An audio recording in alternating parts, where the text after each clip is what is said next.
Bismillahirrahmanirrahim.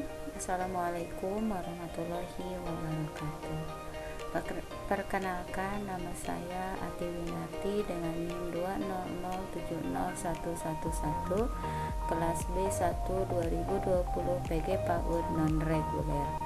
Pada kesempatan kali ini saya akan mencoba memaparkan tentang prinsip-prinsip hak anak dan perlindungan hak anak sebagai salah satu tugas mata kuliah perlindungan dan pemberdayaan hak anak. Pada kesempatan kali ini saya akan mencoba mengangkat topik bahasan tentang yang pertama, pengertian hak anak, Konvensi Anak oleh Perserikatan Bangsa-Bangsa, prinsip-prinsip dasar Konvensi Hak Anak, perlindungan hak anak, pasal-pasal yang berkaitan dengan perlindungan anak, permasalahan atau studi kasus, latar belakang masalah, problem solving, tindak lanjut, dan permasalahan yang ada. Pengertian hak anak. Hak anak adalah bagian dari hak asasi manusia yang wajib dijamin, dilindungi, dan dipenuhi oleh orang tua, keluarga, masyarakat, pemerintah, dan negara.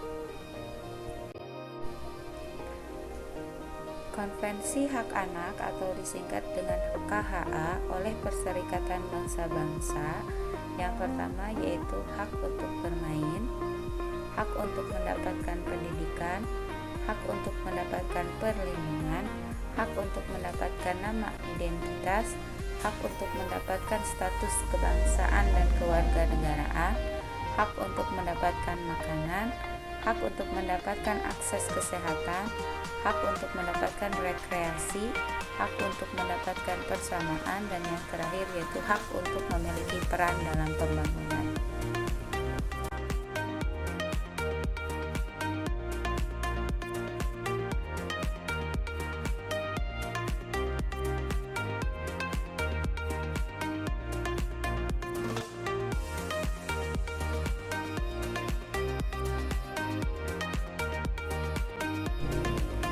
Prinsip-prinsip hak dasar Konvensi Hak-Hak Anak. Perserikatan Bangsa-Bangsa sangat menjunjung tinggi dan peduli terhadap nasib anak di seluruh dunia.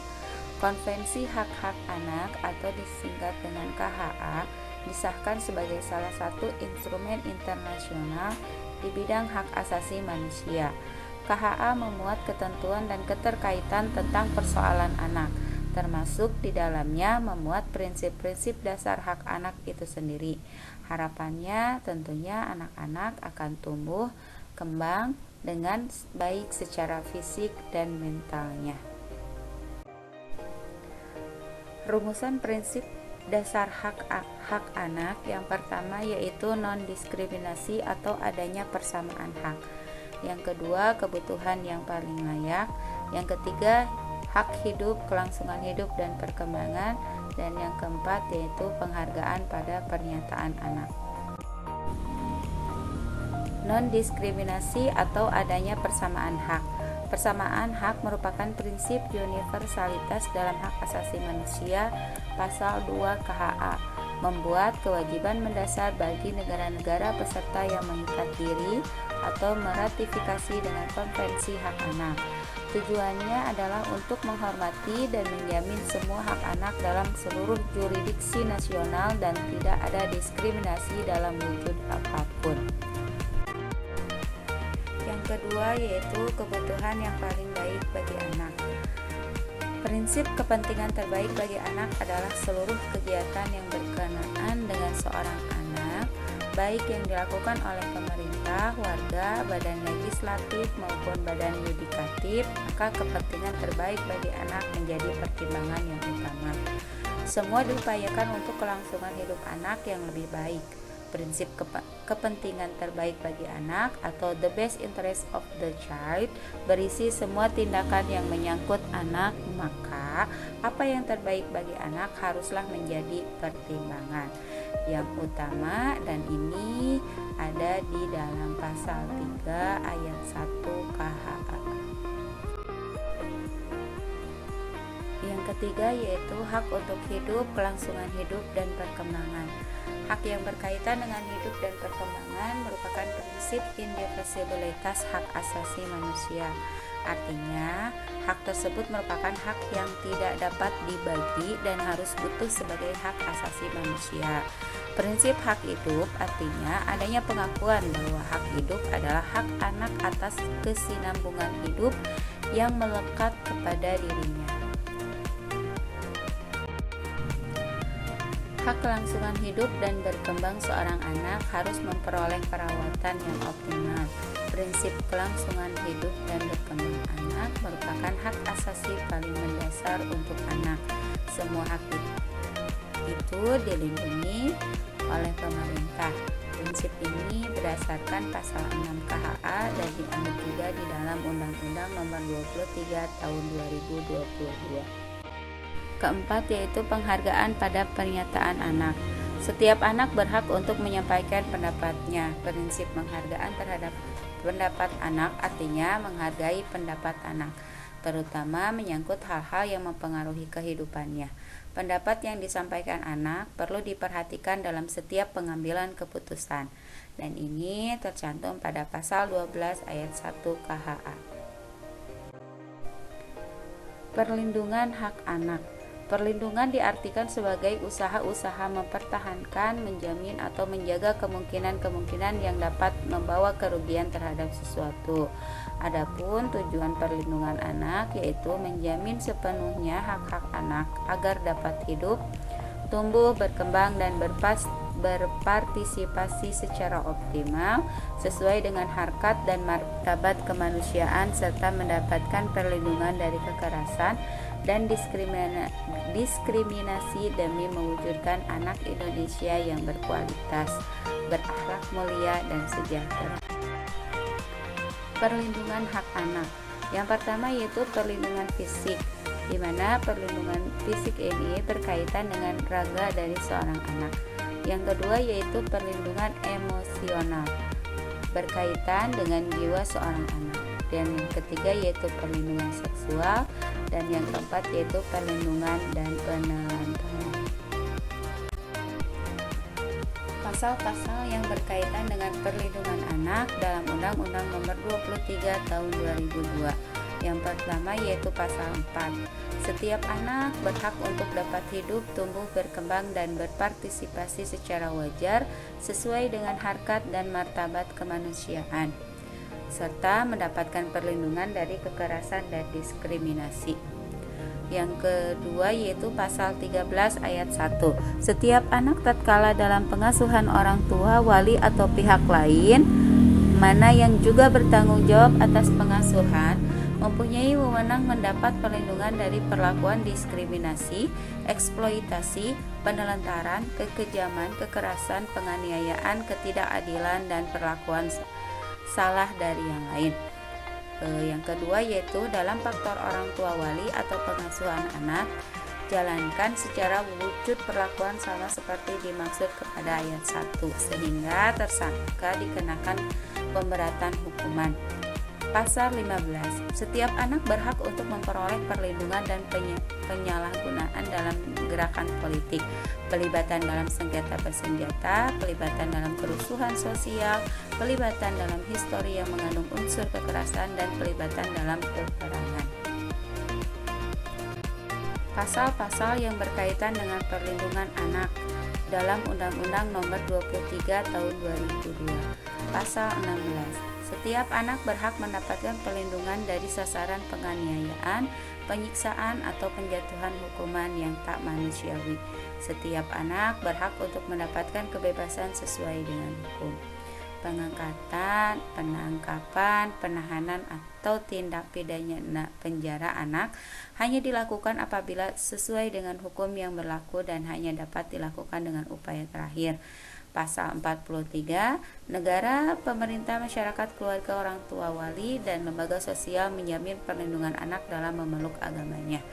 Perlindungan anak dalam memeluk agamanya sebagaimana dimaksud dalam ayat 1 meliputi pembinaan, pembimbingan, dan pengamatan ajaran agama bagi anak. Nah, Dari keempat prinsip yang dipaparkan tadi, tentunya kita sebagai pendidik harus lebih bijak dalam menghadapi sebuah kasus tentang hak anak dan pemberdayaannya. Kali ini saya akan mencoba mengangkat sebuah kasus yang masih terjadi dalam dunia pendidikan anak usia dini. Studi kasus tentang pelindungan dan pemberdayaan hak anak. Permasalahan atau studi kasus. Ada salah satu lembaga yang pendidikannya masih membatasi hak bermain anak karena masih menggunakan pendekatan teacher center, di mana pada kegiatan belajar di sekolah, anak-anak diberikan metode ceramah, belajar calistung, dan ketika bermain APM pun pendidik tersebut masih mengintervensi untuk memainkan APM tersebut. Bahkan ketika anak mengemukakan pendapatnya, pendidik tersebut mengabaikannya. Jika ditarik kesimpulan bahwa pendidik tersebut membatasi hak bermain anak dan hak kebebasan berpendapat anak. Latar belakang masalah. Setelah berkomunikasi dengan pihak sekolah terkait, ternyata pendidik tersebut masih belum memahami tentang karakteristik anak usia dini yang unik. Dikarenakan pendidik tersebut sering enggan untuk menghadiri berbagai jenis pelatihan ataupun bimtek-bimtek dengan alasan usia sudah tua. Namun, semangat beliau untuk mengabdi di pendidikan anak usia dini sangat diberikan apresiasi. Pendidik tersebut sudah merasa cukup dengan mengajarkan anak calistung tanpa mengetahui tahap perkembangan anak yang harus dicapai, sehingga permasalahan ini akan memicu terputusnya kreativitas anak yang hanya diajarkan calistung. Adapun problem solving atau pemecahan masalah, yang pertama yaitu berkomunikasi dan bekerja sama penilai, kepala sekolah, dan pendidik untuk mengadakan pembinaan-pembinaan tentang kurikulum dan juga metode pembelajaran untuk anak usia dini. Pihak sekolah mengadakan bimbingan khusus kepada pendidik tersebut supaya lebih tersemangati untuk mempelajari karakteristik anak usia dini. Yang ketiga yaitu pihak sekolah memfasilitasi pendidik tersebut untuk mengikuti berbagai jenis pelatihan, kepaudan, dan juga workshop. Dan yang terakhir yaitu pihak sekolah memberikan apresiasi jika pendidik tersebut sudah mengubah pola pikirnya tentang pendidikan anak usia dini. Nah, dari latar belakang masalah dan juga pemecahan masalah, tentunya harus ada tindak lanjut dari permasalahan yang ada. Yang pertama yaitu pihak sekolah selalu mengawasi pendidik tersebut ketika dalam kegiatan pembelajaran dan selalu memotivasi pendidik tersebut untuk mengubah pola pikir. Dan yang kedua yaitu pihak sekolah mengadakan studi banding ke sekolah lain yang sudah menerapkan pembelajaran student.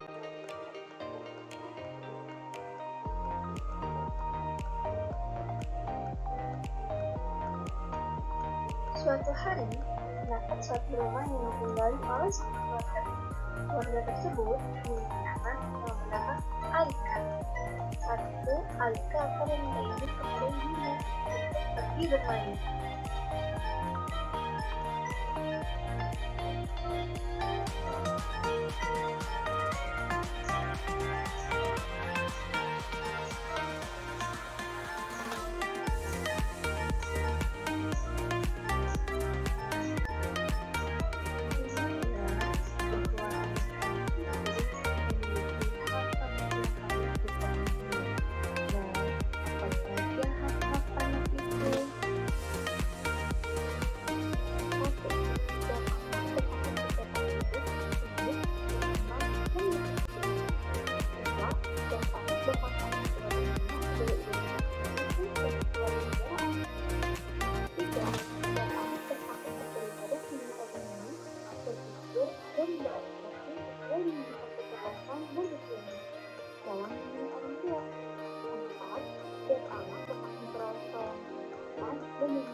dan berkreasi sesuai dengan minat, bakat, dan tingkat kecerdasan dari peserta.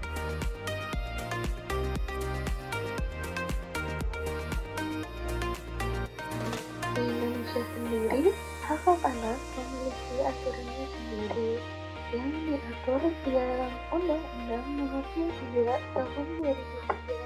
Salah satunya tentang tugas-tugas melalui pasal 76, yaitu Komisi Perlindungan Anak Indonesia bertugas yang pertama melakukan sosialisasi seluruh ketentuan peraturan perundang-undangan yang berkaitan dengan perlindungan anak, mengumpulkan data dan informasi, menerima pengaduan masyarakat, melakukan penelaahan, pemantauan evaluasi, dan pengawasan terhadap penyelenggaraan perlindungan anak.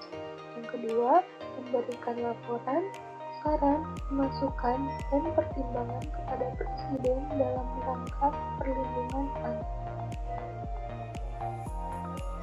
Dan bab 12 tentang ketentuan pidana di Indonesia yang berlaku salah satunya pasal 77, yaitu setiap orang yang dengan sengaja melakukan tindakan yang pertama diskriminasi terhadap anak yang mengakibatkan anak mengalami kerugian baik material maupun moral sehingga menghambat fungsi sosialnya, atau yang kedua penelantaran terhadap anak yang mengakibatkan anak mengalami sakit atau penderitaan baik fisik, mental maupun sosial. Yang ketiga, dipidana dengan pidana penjara paling lama 5 tahun dan atau denda paling banyak 10 juta rupiah. Bab 12 pasal 78.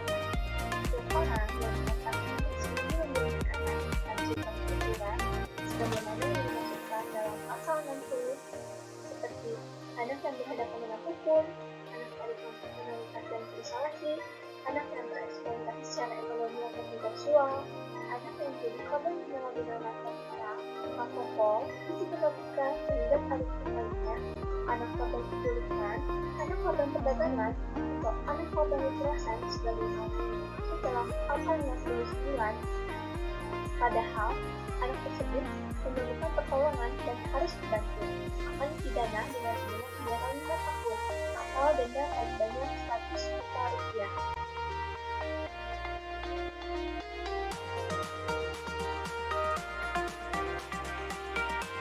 Nah, maka dari itu, jangan lupakan ada kewajiban orang tua pada anak ya, karena setiap anak berhak mendapatkan apa yang anak inginkan. Jangan lupakan hak anak ya.